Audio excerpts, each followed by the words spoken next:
Αν και νόμιμα κατοχυρωμένος, ο δημόσιος θυλασμός εξακολουθεί να θεωρείται από ορισμένους αποκρουστικός και αντιαισθητικός, αναγκάζοντας έτσι τις περισσότερες μητέρες να τον αποφεύγουν.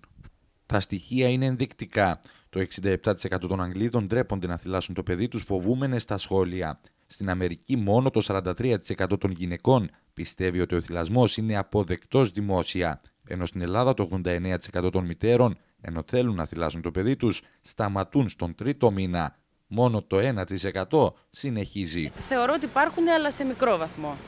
Δηλαδή είναι μια ανάγκη η οποία χρειάζεται να γίνει. Τι να κάνουμε τώρα, μπορούμε να αφήσουμε τα παιδιά μας να πεινάνε? Τουλάχιστον δεν θα έπρεπε να υπάρχει ταμπού σε αυτό το πράγμα. Σήμερα οι γυναίκες αναγνωρίζουν τα ωφέλη του μητρικού θυλασμού, υπερασπίζονται και διεκδικούν περισσότερο από ποτέ το δικαίωμά τους στο θυλασμό.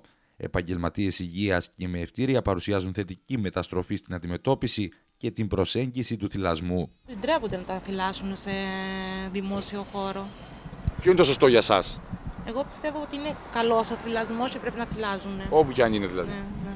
Ο Παγκόσμιος Οργανισμός Υγείας προτείνει τον αποκλειστικό θυλασμό των βρεφών τουλάχιστον για 6 μήνες και τη συνέχιση του, συνδυαστικά ενδεχομένως με άλλες θρεπτικές στροφές έως τα 2 έτη.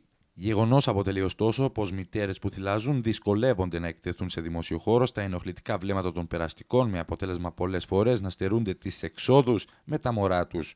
Οι δημόσιοι χώροι, τα καταστήματα, ακόμη και οι κρατικές υπηρεσίες δεν δημιουργούν τις προϋποθέσεις εκείνες οι οποίες θα διευκόλυναν μια τέτοια διαδικασία.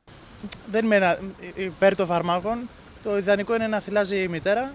Εννοείται, επειδή έχει γίνει και θέμα, εννοείται και δημόσια, που το είναι λίγο κλισέ, έτσι, ταμπού. Ναι, αυτό. Με αφορμή τον εορτασμό της εβδομάδας μητρικού θυλασμού, αύριο στον Έθριο Χώρο της Λότζια θα πραγματοποιηθεί ελεύθερος δημόσιος θυλασμός, με τους διοργανωτές να υπογραμμίζουν τη σπουδαιότητα του μητρικού θυλασμού και τα ωφέλη του.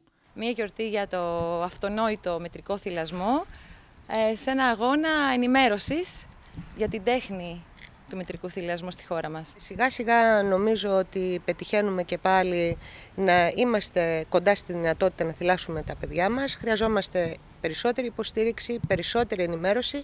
Στη διάρκεια της εκδήλωσης θα παρουσιαστούν οδηγίες για σωστό θυλασμό, ενώ ανάλογη εκδήλωση θα γίνει την Τρίτη στις 11 το πρωί στη Μευτική Κλινική του Βενιζελίου.